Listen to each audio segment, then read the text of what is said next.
Welcome to our new series, the Kosher Kitchen. Kosher Kitchen, Kashrus, what's included in that? The Torah and the rabbinic law tells us what a Jew may eat, what's considered kosher and what's considered not. Which animals were allowed to eat, which animals were not allowed to eat. Fish must have fins and scales. We're not allowed to eat insects. Some vegetables need to be checked and washed to make sure that there aren't any insects on them. You have to know which vegetables have to be checked and which ones don't. There has to be a separation between milk and meat.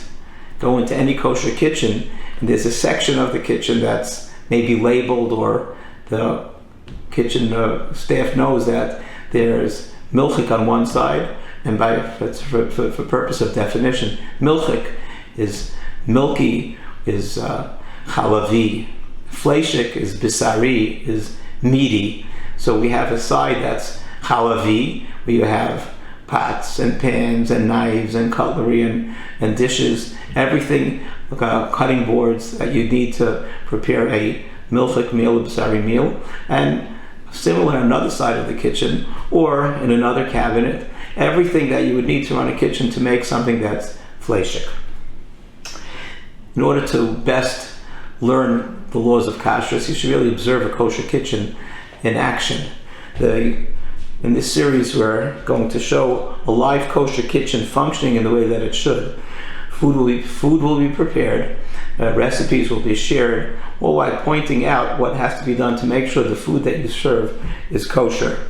We will attempt to teach by demonstrating a kosher kitchen rather than by formal lessons. In the first lesson, we're actually going to focus on not meat, not milk, not chalavi, not basari, but rather pareve. Pareve is something that's neutral. Neither milk nor meat. Neither fleshik nor milchik, but rather pareve, something that can be eaten comfortably both with milk and with meat, obviously at separate meals. So to start, yesterday, I made the beginnings of a butternut stock squash soup. You have most of the ingredients actually for this are right here in front of us. We're going to make another one today. This is the beginnings of the butternut squash soup, and this is totally pareve. The pot that it was made in is pareve. It was never used for fleshiks. The knives that the vegetables were cut with are pareve, never used for milchiks or fleshiks. The wooden spoon, pareve. The cutting board, pareve. This is a totally pareve soup. You don't have to think twice. You could serve this at any meal you want, milchik or fleshik. Today, we are going to make something that's much more common and much more of a thorny issue. We're going to make something that's pareve in a fleshik pot. This is my fleshik pot, my good Farberware fleshik pot. We're going to make a butternut squash soup. I want to have butternut squash soup on Shabbos to start the meal, but for Shabbos, when I make the meal, I eat a turkey necks to it. So I have turkey necks here ready to be put into this soup. But I make the soup in two phases. I first cook the soup with the vegetables. They get soft, and then I blend them with an immersion blender, so it's very smooth and thick. It's a thick, filling soup, and you could add cut vegetables to that after it's ready, whatever it might be, some squash, some other vegetables if you want, so it could have pieces in it. But it gets this thick consistency when you use the immersion blender with it. So I'm going to make today, and we're going to make right now, the beginnings of the soup. We're going to put in the parsnip that I already prepped before. So the parsnip will go in here. The carrots will go together to the soup. And we'll also, and what else goes in here? We're going to put some of the things that need more preparation, more cooking time. So we'll cut and since it's going to be really blended with an immersion blender, you don't have to cut the vegetables too finely because they get very soft when they're cooked. The butternut squash. Let's take out this seeds. We're going to take this and we're going to cut it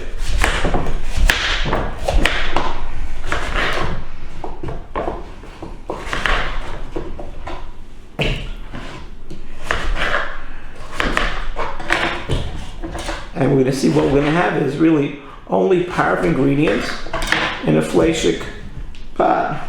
So there's more, and later I'll add this, and we'll take out the seeds from that later. We'll make sure that we have enough water to start cooking this. We'll put it on the stove top. Right, later, after we finish, we'll add the turkey next to it. But for right now, what do we have over here? We have a fleishik pot with only parve ingredients in it.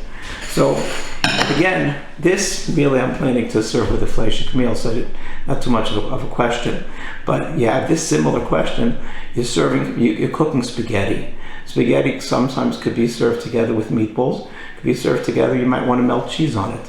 So am I allowed to do that? Cook it in a put a parve food in a fleishik pot to serve with both milchiks and fleishiks. So it gets a little bit complicated.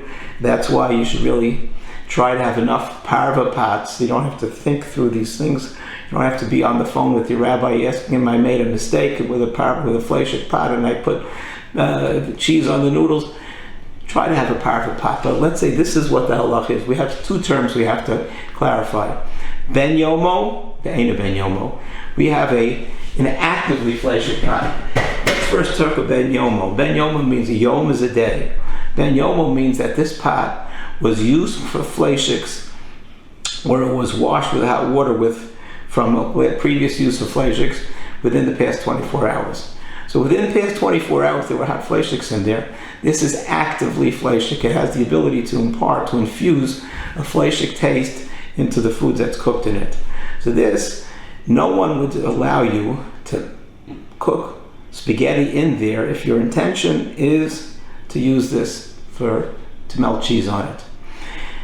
You could use this fleishik pot, put pasta in it, obviously to serve with meatballs. You could use this parve pot, cook noodles in it, eat the noodles, let's say, with little onion and with oil and salt, and then have milk with it afterwards. But don't put cheese on it.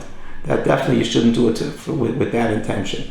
But what happens if I was making this spaghetti to serve together with meatballs? One of my kids said, I don't want meatballs. Just do me a favor, take some of the pasta and melt some cheese on it. It was made in a fleishik pot. Fleishik pot was a ben yomo. I didn't really intend to use this parve macaroni for milchiks, but the Sephardim would allow you to do that. If you're of Sephardic descent, you're allowed to use that pasta after it was made already. You can't use a fleishik pot thinking you're going to use it with cheese. But if it was done already, you did it to make meatballs, but someone wants to melt cheese on it, you're allowed to. An Ashkenazic person, if you're of Ashkenazic descent, you shouldn't do that. You shouldn't use the pasta that was cooked in the fleishik ben yomo pot to cook together to melt cheese on it. If you eat the pasta, it's not considered as if you're fleishik. You don't have to wait 6 hours as if you ate fleishik. You could serve it at a milchik meal without milchik. So if you want to start that spaghetti, whatever it is, and have it as a side dish with oil and salt on it, and keep it away from the milchiks, you could do that. But you have to be a little conscious of what you're doing don't mix it together with meat. If it was mixed together with meat, call your rabbi and ask him, and make sure you have a rabbi that you feel comfortable asking these questions to. But note, before you call, when was the last time the pot was used? When was the last time the milchik spoon or the fleishik spoon that was put in there was used? Is it a ben yomo or ain't a ben yomo? So we said, if this pot was used within 24 hours for meat, don't cook something parve in there. Don't take the soup before I add the butternut. You add the butternut squash to it before you add the turkey next to it, and put butter in the soup. No. Serve it at a milchik meal. Go right ahead, but don't put any butter in it. You don't become fleishik have to wait 6 hours. If you have the pareve soup that was made in here, you're allowed to serve it at a milchik meal, but keep it away from milchik. Let's say this was Eina ben Yomo. The pot wasn't used for 24 hours. Then already it's a different question. Wasn't used for 24 hours. A Sephardic person would even say, I'm allowed to use this pot to make pasta to serve with, to melt cheese on it. An Ashkenazi person would say, if I have a pareve pot, and if you have enough pareve pots, use a pareve pot. If all your pareve pots are taken, they're all occupied, they're all dirty, you don't have another pot, okay. So you could cook your pasta in there. You don't become fleishik if you eat it. You're allowed to serve it at a milchik meal. But lechatchila, if you're an Ashkenazi person, it's better to keep it separate. So that's, I hope you see that these questions are a little complicated. That's why it'd always be better to make sure you have enough pareve pots to keep things that are pareve. You want to use as pareve. Maybe I'm going to use for both milchiks and flesh, keep them separately. So I want to finish adding the ingredients. So I'm going to add some ginger. I'm going to cut the ginger with a pareve knife. Again, you don't have to cut it too finely because we're going to immerse this all with a blender later. I'm going to add some garlic to it. And maybe, they say maybe that garlic has some infestation of something, so you run under water to make sure that it doesn't have any insects in it. I think it might be better to wash it off. So, wash it off, put another clove in.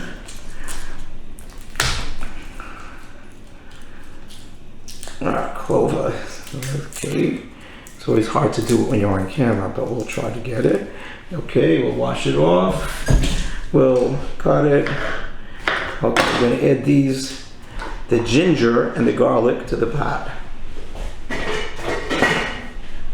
We are going to look at mushrooms. And mushrooms, button mushrooms, American button mushrooms, are not really very full of bugs, not too infested, but they say you could look a little bit at the fins over there. If you see anything, I'm not really sure what, maybe run it onto some water in case there are any insects in there. Try to wash them off. Do the same thing over here. Lay the mushrooms to it. After we'll wash them off. I'll cut it and see if I see anything in there. Look really closely. If you see anything, if you see something, say something. Okay, put the mushrooms in, this one. Again, other mushrooms need more scrutiny. American button mushrooms are not really considered something that's very infested. The last thing we have is an onion. If you're cutting the onion and using the whole onion, go right ahead, cut it however you want. Onions, if they're very tight, might have some infestation. It's a really good idea maybe to take off the outer layer and not serve it, not use it. Though the ones that are really tightly closed are not really much of a problem. It might be a good idea. Take off the outer peel.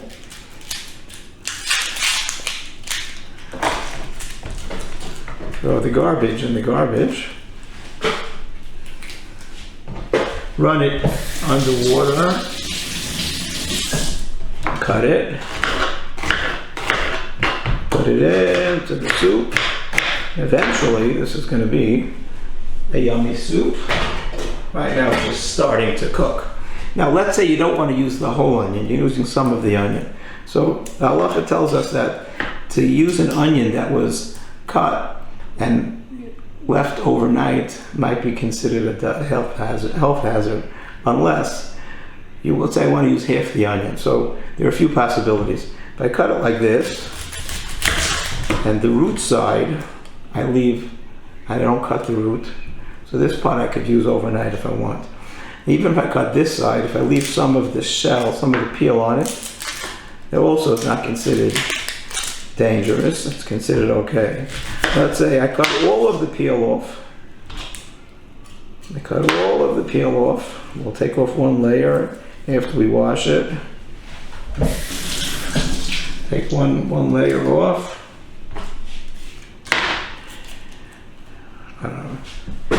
Now let's say I have this left over. There's no brood on it, no peel left on it. It's cut. So what I could do is if I want to leave it over for tomorrow, I'd be able to add some salt to it or some oil on it, or cut it in as an ingredient in something else. And then it's not considered any health hazard, not considered problem. If you want any more information about this, call your local Orthodox rabbi, ask him what you should do. So we're going to put this onion in it.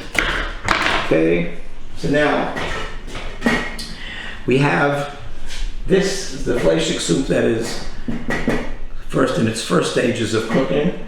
When it's finished cooking, I'm going to use a fleshik immersion blender if I want to, because it's going to be in a fleshik pot, and I'll add the turkey neck soup before Shabbos, the turkey necks, to make it into a turkey neck soup before Shabbos. Then it'll be a really cooked fleshik thing.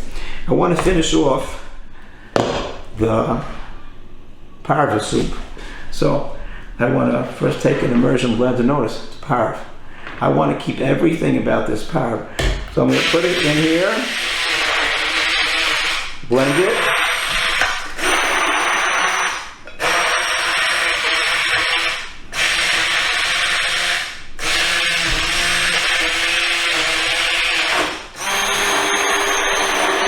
Well, I'll finish doing this later. I just want to show you how it gets done. Later, this is going to be a completely smooth butternut squash soup. Nice, vibrant color. It's really beautiful to put in a bowl. I want to add some spices to it. You could add whichever spices that you like. I'm going to put in some salt, some cilantro. A little bit too much there, but when you're doing things on camera, that's what happens. Some turmeric and chili powder. And some chili powder. And if you like pepper, you could put pepper in. Everybody has their own spices that they like. Mix this up after I finish blending it with a Pareve knife, Pareve spoon. There we have a Pareve butternut squash soup, fleshik butternut squash soup. So to summarize, if you want to have something that's really neutral, really Pareve, you'll feel comfortable serving with a milchik meal and fleshik meal, use Pareve cutting boards, Pareve knives, Pareve ingredients, Pareve pots and pans, then you have no questions. It gets much more complicated if you're using a fleshik pan. And suffice to say, go out and invest. You want to have a kosher kitchen? Invest in a Pareve pot, 1 or 2 or 3, as many as you need, Pareve knives and Pareve cutting boards. The next lesson we'll see that there is actually two things that I left out. In order for something to be considered Eina Ben Yoma, first it has to be clean. It's not just enough to rinse off a fleshik pot that was used. To make sure that there's no remnants of meat in there. If it got burnt on the bottom and you don't use steel wool, and there's still something there, it's still actively fleshik. If you used sharp ingredients, onions were in the pot by itself, garlic, and we'll discuss it in the next lesson, then these laws, these differences between Ben Yom and Ein Ben Yom don't really make a difference. So while you could review, and we'll put a PowerPoints at the end, what is the difference between an Ein Ben Yom pot, a pot that wasn't used for 24 hours, and a pot that was used in 24 hours? When can you use it at a dairy meal, when not? The same, we'll just show that in the PowerPoints. But really what you should do if you want to have a really kosher kitchen without any questions that you have to call your rabbi and ask, oh no, I made a mistake, make sure you have enough Pareve pots, Pareve pans, Pareve knives, Pareve cutting boards, so that something that's neutral could really be neutral. Looking forward to the next lesson. Thank you very much.